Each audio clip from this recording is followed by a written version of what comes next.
സമാധാനം നിങ്ങളോടുകൂടെ. അങ്ങയോടും അങ്ങയുടെ ആത്മാവോടും കൂടെ. വിശുദ്ധ യോഹന്നാൻ എഴുതിയ നമ്മുടെ കർത്താവ് യേശു മിശിഹായുടെ പരിശുദ്ധ സുവിശേഷം. നമ്മുടെ കർത്താവായ മിശിഹായ്ക്ക് സ്തുതി. 21-ാം അധ്യായം 1 മുതലുള്ള തിരുവചനങ്ങൾ. ഇതിനുശേഷം യേശു തിബേരിയാസ് കടൽ തീരത്ത് വെച്ച് ശിഷ്യന്മാർക്ക് വീണ്ടും തന്നെ വെളിപ്പെടുത്തി. അവൻ വെളിപ്പെടുത്തിയത് ഇപ്രകാരമാണ്: ശിമോൻ പത്രോസ്, ദിദിമോസ് എന്ന് വിളിക്കപ്പെടുന്ന തോമസ്, ഗലീലയിലെ കാനായിൽ നിന്നുള്ള നഥാനിയേൽ, സബദിയുടെ പുത്രന്മാർ എന്നിവരും വേറെ 2 ശിഷ്യന്മാരും ഒരുമിച്ചിരിക്കുകയായിരുന്നു. ശിമോൻ പത്രോസ് പറഞ്ഞു, ഞാൻ മീൻ പിടിക്കാൻ പോവുകയാണ്. അവർ പറഞ്ഞു, ഞങ്ങളും നിന്നോടുകൂടെ വരുന്നു. അവർ പോയി വള്ളത്തിൽ കയറി. എന്നാൽ ആ രാത്രി അവർക്ക് ഒന്നും കിട്ടിയില്ല. ഉഷസ്സായപ്പോൾ യേശു കടക്കരയിൽ വന്നു നിന്നു. എന്നാൽ അത് യേശുവാണെന്ന് ശിഷ്യന്മാർ അറിഞ്ഞില്ല. യേശു അവരോട് ചോദിച്ചു, കുഞ്ഞുങ്ങളെ, നിങ്ങളുടെ അടുക്കൽ മീൻ വല്ലതുമുണ്ടോ? ഇല്ല എന്ന് അവർ ഉത്തരം പറഞ്ഞു. യേശു പറഞ്ഞു, വള്ളത്തിന്റെ വലതുവശത്ത് വലയിടുക, അപ്പോൾ നിങ്ങൾക്ക് കിട്ടും. അവർ വലയിട്ടു. അപ്പോൾ വലയിലകപ്പെട്ട മത്സ്യത്തിന്റെ ആധിക്യ നിമിത്തം അത് വലിച്ചു കയറ്റാൻ അവർക്ക് കഴിഞ്ഞില്ല. യേശു സ്നേഹിച്ചിരുന്ന ആ ശിഷ്യൻ പത്രോസിനോട് പറഞ്ഞു, അത് കർത്താവാണ്.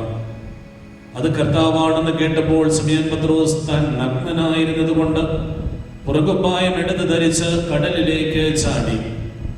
എന്നാൽ മറ്റു ശിഷ്യന്മാർ മീൻ നിറഞ്ഞ വലയും വലിച്ചുകൊണ്ട് വള്ളത്തിൽ തന്നെ വന്നു.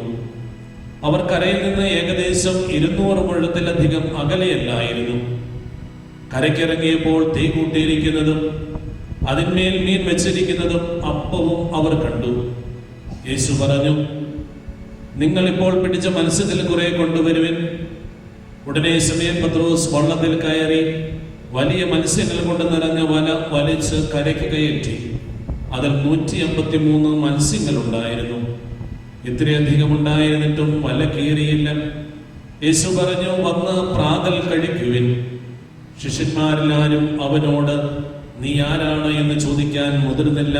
അത് കർത്താവാണെന്ന് അവർ അറിഞ്ഞിരുന്നു. യേശു വന്ന് അപ്പമെടുത്ത് അവർക്ക് കൊടുത്തു. അതുപോലെ തന്നെ മത്സ്യവും. യേശു മരിച്ചവരിൽ നിന്ന് ഉയർപ്പിക്കപ്പെട്ട ശേഷം ശിഷ്യന്മാർക്ക് പ്രത്യക്ഷപ്പെടുന്നത് ഇത് 3-ാം പ്രാവശ്യമാണ്.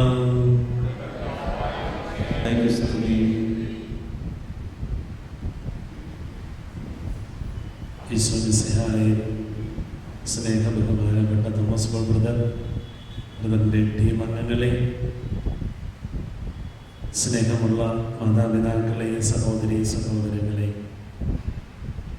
2 ദിവസമായിട്ട് നമ്മൾ വചനാഭിഷേകത്തിൻ്റെയും ആത്മാഭിഷേകത്തിൻ്റെയും നടുവിലാണ്. അതിൻ്റെ സന്തോഷവും പ്രസന്നതയും ഒക്കെ നിങ്ങളുടെ മുഖത്തിലുണ്ട്. ആകുലതകളും ആശങ്കകളും ഒക്കെ മാറ്റിവെച്ച് ഈ 2 ദിവസം കർത്താവിനോട് കൂടെ നമ്മളായിരിക്കുന്നു. ദൈവത്തിന് നന്ദി പറയും. ഒരു അവസരം നമുക്കായിട്ട് ഒരുക്കപ്പെട്ടത് ആത്മാർത്ഥമായിട്ട് ഹൃദയത്തിന് തികവിൽ നിന്ന് ദൈവത്തോട് നന്ദിയുള്ളവരായിരിക്കും. ദൈവം ചൊരിയുന്ന അനുഗ്രഹങ്ങളൊക്കെ ധാരാളമാണ്. ധ്യാനത്തിൻ്റെ അവസരത്തിൽ ഞാൻ എപ്പോഴും പറയാറുള്ളൊരു കാര്യമുണ്ട്. പണ്ട് ഡൽഹിയിൽ ഞാനൊരു ധ്യാനത്തിന് പോയപ്പോൾ അപ്പോൾ അവിടെ കണ്ടപ്പോൾ സിസ്റ്റർ ചോദിച്ചു, അച്ഛൻ കൊട്ടയാണോ കൊണ്ടുവന്നിരിക്കുന്നത്, ചാക്കാണോ കൊണ്ടുവന്നിരിക്കുന്നത് ചോദിച്ചു. ഞാൻ പറഞ്ഞു, സിസ്റ്റർ ഇത് 2 ഞാൻ കൊണ്ടുവന്നിട്ടില്ല, ചെറിയൊരു ബാഗ് മാത്രമേ ഉള്ളൂ. അത് മോശമായി പോയിച്ചാൽ ഇവിടുന്ന് കിട്ടുന്ന കൃപകളെ കൊണ്ടുപോകാനായിട്ട് അച്ഛൻ ചാക്കാണോ കൊട്ടയാണോ കൊണ്ടുവന്നിരിക്കുന്നത് എന്നാണ് ഞാൻ ചോദിച്ചത്. സിസ്റ്റർ തമാശയായിട്ട് ചോദിച്ചത്, പരിചയമുള്ള സിസ്റ്റർ ആയതുകൊണ്ട്. അപ്പം നിങ്ങൾ ചാക്കും കുട്ടിയൊന്നും കൊണ്ടുവരണ്ട. നിങ്ങളുടെ ഹൃദയം തുറന്ന് കർത്താവ് വന്ന് മുട്ടുമ്പോൾ വെളിപാട് പുസ്തകത്തിൽ പറയുന്ന മാതിരി, ഞാൻ വന്ന് വാതിൽക്കൽ മുട്ടുമ്പോൾ തുറന്നു തരിക. എല്ലാത്തിൻ്റെയും ഉടയവനായ കർത്താവ് എൻ്റെ ഹൃദയത്തിൽ നിറഞ്ഞു നിൽക്കുമ്പോൾ പിന്നെ കൊട്ടയും ചാക്കൊന്നും വേണ്ട. ദൈവം തന്നെ അവിടെ സന്നിഹിതനാണ്. ആവശ്യമായതൊക്കെ അവൻ ധാരാളമായിട്ട് നമുക്ക് തന്നുകൊള്ളും അനുദിന ജീവിതത്തിന്. പ്രിയപ്പെട്ടവരെ, ഇന്ന് കുർബാനയ്ക്ക് സന്ദേശം നൽകാനായിട്ട് എനിക്ക് വലിയ പ്ലാനില്ലായിരുന്നു. ബ്രദർ വന്നത് പറഞ്ഞ് പറ്റില്ല, സന്ദേശം കൊടുക്കണം, വചനം മുറിക്കപ്പെടണം. കർത്താവ് യേശു മിശിഹാ വചനം മുറിച്ച് എല്ലാവർക്കും നൽകി. അച്ഛൻ അതുപോലെ 3 മിനിറ്റ് ആണെങ്കിലും പറഞ്ഞ് അച്ഛൻ വായിക്കുന്ന വചനം സന്ദേശം അച്ഛൻ കൊടുക്കണം. എനിക്ക് തോന്നിയ ആവശ്യമാണ്. ഏതായാലും നമുക്കൊക്കെ ഉതകുന്ന ഒരു വചനഭാഗമാണ്. കർത്താവ് യേശു മിശിഹായുടെ സ്നേഹത്തിന്റെ ആഴം നമുക്കൊക്കെ ഒന്ന് അനുഭവിക്കാനായിട്ട് പറ്റുന്ന ഒരു വചനഭാഗമാണ് ഇന്ന് നമുക്കായിട്ട് നൽകപ്പെട്ടത്. യോഹന്നാന്റെ സുവിശേഷം 21-ാം അധ്യായം യേശുവിന്റെ തീഷ്ണത, സ്നേഹം വളരെ ആഴത്തിൽ അറിയാനായിട്ട് നമുക്കിടയാകുന്ന ഒരു വചനം. എനിക്ക് പട്ടം നൽകിയപ്പോഴത്തേക്ക് സാധാരണ സിറമലബാർ സുധയിൽ പട്ടം നൽകുമ്പോൾ പട്ടത്തിനൊരു വായന ഉണ്ടാവും, 4 വായനകൾ ഉണ്ടാവും. അത് കഴിഞ്ഞാൽ പുത്തകുർബാന ചെല്ലുമ്പോൾ, പട്ടം കഴിഞ്ഞ ഉടനെ അതിന് പുത്തകുർബാനയായിരിക്കും. പുത്തകുർബാന ചെല്ലുമ്പോൾ നമുക്ക് ഇഷ്ടമുള്ള വചനങ്ങൾ എടുക്കുക. സാധാരണഗതിയിൽ എല്ലാവരും എടുക്കുക ലൂക്കായുടെ സുവിശേഷം 4-ാം അധ്യായത്തിൽ യേശുവിന്റെ കന്നി പ്രസംഗമാണ്, ആദ്യത്തെ പ്രസംഗമാണ്. എല്ലാവരും എടുക്കുക. ഞാൻ ആഗ്രഹിച്ചത് ഈ ഭാഗം എടുക്കാനായിട്ടാണ്. യോഹന്നാന്റെ സുവിശേഷം 21-ാം അധ്യായത്തിലെ ആദ്യ ഭാഗം. അന്ന് പ്രസംഗം പറഞ്ഞ ഒരു കല്ലുകാരൻ മനസ്സിലാണ്. ഞാൻ പറഞ്ഞ ഈ ഭാഗമാണ് ഞാൻ എടുക്കാൻ പോവുക. പക്ഷെ പറഞ്ഞ അത് വേണ്ട, ഇതെടുത്താൽ മതി. ലൂക്കായുടെ സുവിശേഷമാണ് എന്നെ കൊണ്ടുപോകാൻ. എന്തുകൊണ്ടോ ഈ ബൈബിൾ ഭാഗത്തോട് എനിക്ക് ഒത്തിരി ഇഷ്ടമുണ്ട്. കാരണം നമ്മുടെയൊക്കെ ബലഹീനതകൾ മനസ്സിലാക്കി, നമ്മുടെ പോരായ്മകളും വല്ലായ്മകളും ഒക്കെ മനസ്സിലാക്കി നമ്മളെയൊക്കെ ഉള്ളം കയ്യിൽ കൊണ്ടു നടക്കുന്ന കർത്താവ് യേശു മിശിഹായുടെ സ്നേഹത്തിന്റെ ആഴം അനുഭവിക്കാനായിട്ടുള്ള ഒരു സുവിശേഷ ഭാഗമായിട്ടാണ് ഇതിനെ ഞാൻ കാണുക. കാരണം ഒന്ന് ഓർത്ത് നോക്കിയേ, സുവിശേഷത്തിൽ പറയുന്നു കർത്താവ് യേശു മിശിഹ ഉത്ഥാനം ചെയ്തിട്ട് 3-ാമത്തെ പ്രാവശ്യമാണ് സ്ലീഹന്മാർക്ക് തന്നെ വെളിപ്പെടുത്തി കൊടുക്കുന്നത് ഈ രംഗത്തില്. അതിനു മുമ്പ് 2 പ്രാവശ്യം വെളിപ്പെടുത്തി. സ്ലീഹന്മാരുടെ മുമ്പിൽ ഉദ്ധിതനായ കർത്താവ് യേശു മിശിഹ 2 പ്രാവശ്യം പ്രത്യക്ഷപ്പെട്ടിട്ടുണ്ട്.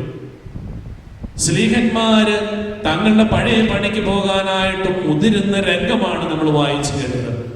ഈ മരണത്തെയൊക്കെ തോൽപ്പിച്ച് അതിനെയൊക്കെ പരാജയപ്പെടുത്തി ഉദ്ധിതനായിട്ട് എല്ലാവരുടെയും മുമ്പിൽ പ്രശോഭിതനായിട്ട് മഹത്വപൂർണനായിട്ട് നിൽക്കുന്ന ഈശോയെ കാണാതെ സ്ലീഹന്മാര് പഴയ പണിക്ക് മീൻ പിടിക്കാൻ പോകുന്ന രംഗത്താണ് നമ്മൾ കാണുക, നമ്മൾ വായിച്ചു കേട്ടത്. അവിടെ എടുത്തു ചാടുന്ന പത്രോസാണ്. കൂടിയിരുന്നപ്പോൾ പത്രോസ് പറയുക, ഞാൻ മീൻ പിടിക്കാൻ പോവുകയാണ്. സ്ലീഹന്മാരുടെയൊക്കെ തലവനായ പത്രോസ്ലീഹ പറയാ, ഞാൻ മീൻ പിടിക്കാൻ പോവുകയാണ്. പ്രാർത്ഥനാ ശുശ്രൂഷയിൽ പ്രാർത്ഥനാ ഗ്രൂപ്പുകളിൽ നേതാക്കന്മാരായിട്ട് മാറാനുള്ളവരാ ഞാനും നിങ്ങളുമൊക്കെ. അങ്ങനെ നേതൃത്വ സ്ഥാനം നിൽക്കുന്ന ഒരാള് പത്രോസ്ലീഹ പറഞ്ഞു, ഞാൻ മീൻ പിടിക്കാൻ പോവുകയാണ്. ബാക്കി ഉണ്ടായിരുന്ന 6 പേരും പറഞ്ഞു, ഞങ്ങൾ പോരുകയാണ്. പ്രിയപ്പെട്ടവരെ, നമ്മളൊക്കെ ഓർക്കേണ്ട ഒരു കാര്യമുണ്ട്. നമ്മളൊക്കെ ഏതെങ്കിലുമൊക്കെ രംഗങ്ങളില് നേതാക്കന്മാരായിരിക്കാം, ഒരുപക്ഷെ കൊച്ചു കുടുംബത്തിലായിരിക്കാം, ഒരു പ്രാർത്ഥനാ കൂട്ടായ്മയിലായിരിക്കാം, ഇടവകയിൽ ഏതെങ്കിലും ഒരു സമൂഹത്തിലായിരിക്കാം, എവിടെയെങ്കിലുമൊക്കെ നമ്മൾ നേതൃത്വം നൽകുന്നവരായിരിക്കും. നേതൃത്വം നൽകുന്നവന്റെ പിന്നാലെ പോരാനായിട്ട് ധാരാളം ആൾക്കാരുണ്ടാകും. പത്രോസ് എടുത്തു വെച്ചതേ ഉള്ളൂ. ബാക്കിയുള്ള ഒരു 5 പേരും 6 പേരും പുറത്ത് ചാടി ഇറങ്ങി കഴിഞ്ഞു, ഞങ്ങൾ പോരുകയാണ്. കർത്താവിനെ അനുഭവിച്ച സ്ലീഹന്മാര്, പ്രിയപ്പെട്ടവരെ, നമ്മളൊക്കെ എത്രയോ പ്രാവശ്യം കർത്താവിന്റെ സ്നേഹം അനുഭവിച്ചിരിക്കുന്നു. ജീവിതത്തിൽ എന്തുമാത്രം അനുഭവിച്ചിരിക്കുന്നു, ഹൃദയത്തിൽ എന്തുമാത്രം അനുഭവിച്ചിരിക്കുന്നു. പ്രതിസന്ധികളുടെയൊക്കെ നടുവിൽ നിന്റെ ഉള്ളം കയ്യിൽ, എന്റെ ഉള്ളം കയ്യിൽ നിന്നെ താങ്ങുന്നുണ്ടെന്ന് പറഞ്ഞിട്ട് എത്രയോ അനുഭവങ്ങളിലൂടെയൊക്കെയാ കർത്താവ് നമ്മളെയൊക്കെ നയിച്ചു കൊണ്ടുപോയിരിക്കുക. പക്ഷേ ജീവിതത്തില് ചില നിമിഷങ്ങളിലൊക്കെ ഇങ്ങനെ താങ്ങിക്കൊണ്ടുപോകുന്ന കർത്താവിനെയൊക്കെ ഉപേക്ഷിച്ചിട്ട് ഞാനും നിങ്ങളുമൊക്കെ നമ്മുടെ പഴയ പണിക്ക് പോകാറുണ്ട്. ദൈവത്തെ ഉപേക്ഷിച്ചിട്ട് മീൻ പിടിക്കാൻ പോകുന്ന രംഗങ്ങൾ നമ്മുടെയൊക്കെ ജീവിതത്തിലുണ്ടാകും. അങ്ങനെ പോയ സ്ലീഹന്മാരെ എത്ര സ്നേഹത്തോടെയാണ് കർത്താവ് ചെന്ന് വിളിക്കുക. അവരെ തേടി പോയവരെ തേടി കർത്താവ് കടൽ തീരത്തേക്ക് ചെല്ലുകയാണ്. കടൽ തീരത്തേക്ക് ചുമ്മാതെയല്ല ചെല്ലുക, സ്നേഹത്തോടെ വിളിച്ചുകൊണ്ട്. കുഞ്ഞുങ്ങളെയല്ല വിളിക്കുന്നത്. എന്ത് സ്നേഹമുള്ള വിളിയാ! ആ വിളി നമുക്കൊന്ന് അനുഭവിക്കാൻ പറ്റുമോ? യേശുനാഥൻ നമ്മുടെയൊക്കെ മുഖത്ത് നോക്കി നമ്മുടെ ഹൃദയത്തിൽ നിന്ന് വന്നിരിക്കുന്നത് കുഞ്ഞുങ്ങളെ നിന്ന് വിളിക്കാനായിട്ടൊക്കെ, ആ വിളി ഒന്ന് കേൾക്കാനായിട്ട്, സ്വരം കേൾക്കാനായിട്ടൊക്കെ എനിക്ക് നിങ്ങൾക്കുമൊക്കെ സാധിച്ചാലുണ്ടല്ലോ പ്രിയപ്പെട്ടവരെ, യേശു സ്നേഹത്തിൽ നിന്ന് ഒരു കാലത്തും ഞാനും നിങ്ങളുമൊക്കെ വിട്ടുപോകില്ല. പക്ഷേ എനിക്ക് അനുഭവിക്കാൻ പറ്റുന്നില്ല. പരിശുദ്ധ കുർബാനയില് കർത്താവിന്റെ സജീവമായ സാന്നിധ്യം എനിക്ക് തീഷ്ണതയോടുകൂടി അനുഭവിക്കാൻ പറ്റാതെ വരുമ്പോ, എന്റെ കുദാശകളുടെ നടുവില് കർത്താവിന്റെ സജീവമായ സാന്നിധ്യം എനിക്ക് അനുഭവിക്കാൻ പറ്റാതെ വരുമ്പോൾ ഞാൻ പോകും പ്രിയപ്പെട്ടവരെ പഴയ പണിയിലേക്കൊക്കെ. പക്ഷേ കർത്താവ് എന്നെ വിളിച്ചുകൊണ്ട് വരും, കുഞ്ഞുമകനെ കുഞ്ഞുമകളെ എന്ന് വിളിച്ചുകൊണ്ട് എന്റെ മുമ്പിൽ കർത്താവ് വരും.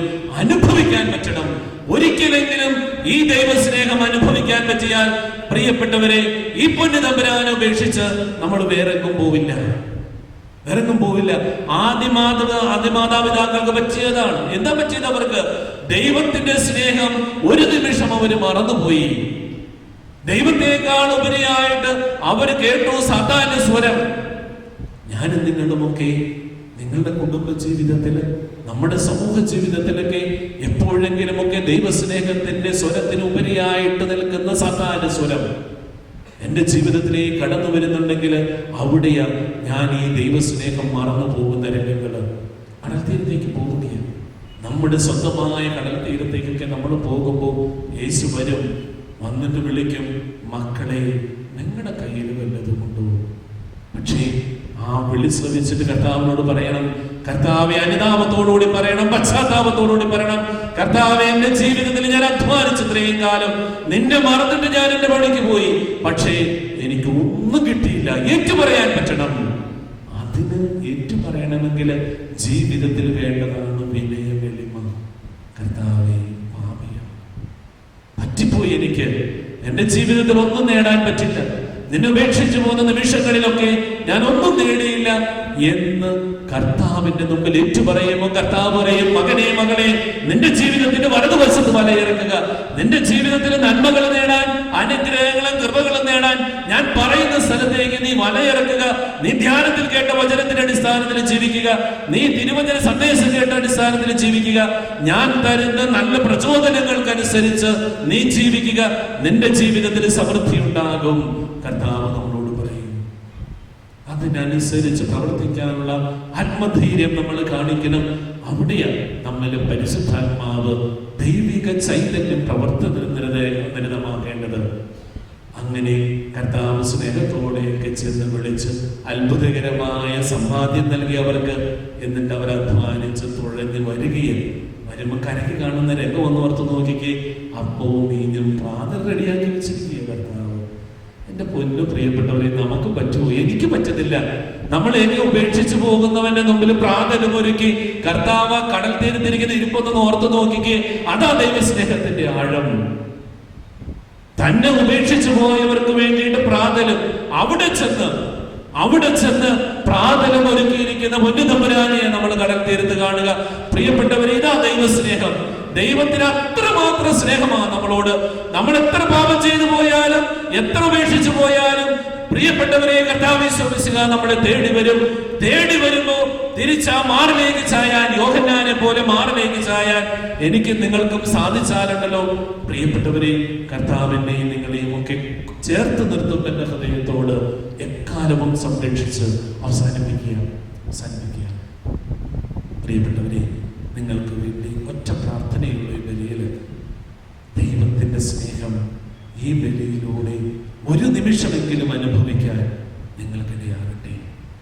ദൈവസ്നേഹത്തിന്റെ ഒരു നിമിഷമെങ്കിലും നിങ്ങളുടെ ജീവിതത്തിലേക്ക് ദൈവം തന്നാൽ പ്രിയപ്പെട്ടവരെ, നിങ്ങൾ അകന്നു പോകില്ല. സ്നേഹന്മാരെ തേടിപ്പോയ കർത്താവ് കടൽക്കരയിൽ ചെന്ന് തന്നെ ഉപേക്ഷിച്ചു പോയ മക്കളെ, കുഞ്ഞുമക്കളെ എന്ന് വിളിച്ചു തമ്പുരാൻ അവർക്ക് വേണ്ടിയിട്ട് ആ കടൽക്കരയിൽ തന്നെ പ്രാതലൊരുക്കി വെച്ചിരിക്കുന്ന തമ്പുരാൻ എന്നെയും നിങ്ങളെയും പ്രാതലൊരുക്കി നോക്കിയിരിക്കുക. ഈ ബലിപീഠത്തിന് നമ്മുടെ ആത്മാവിന്റെ ഭക്ഷണമായ വിശുദ്ധ കുർബാനയെ ഒരുക്കി കർത്താവ് നോക്കിയിരിക്കുക. ആ സ്നേഹം ഒന്ന് അനുഭവിക്കാം. അതിനുള്ള കൃപയ്ക്കായിട്ട് പ്രാർത്ഥിക്കാം. കർത്താവേ, നിന്റെ സ്നേഹത്തിന്റെ ആഴം, കർത്താവിന്റെ സ്നേഹത്തിൽ നിന്ന് ആരെന്നെ വേർപെടുത്തുമെന്ന് പൗലോസ്ലീഹായ്ക്ക് പറയാൻ പറ്റിയത് അന്ന് അനുഭവിച്ചത് കൊണ്ടാണ്. കർത്താവിന്റെ സ്നേഹത്തിന്റെ നീളവും വീതിയും ആഴവും ഉയരവും ഒക്കെ അനുഭവിച്ചറിഞ്ഞ് പൗലോസ്ലീഹ പറയും, ഈ ലോകത്തിൽ ഒരു ശക്തിക്കും ദൈവസ്നേഹത്തിൽ നിന്ന് എന്നെ വേർപെടുത്താൻ പറ്റില്ല.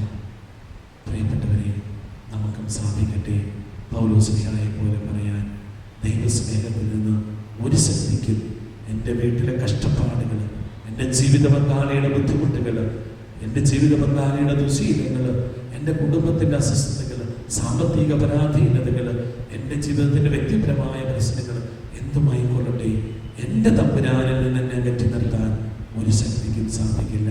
നമുക്ക് ആ ഒരു തീരുമാനത്തിലേക്ക് എത്താം. അതിനുള്ള അനുഗ്രഹത്തിനായിട്ട് പ്രാർത്ഥിക്കാം. ദൈവം നമ്മെ സമൃദ്ധമായി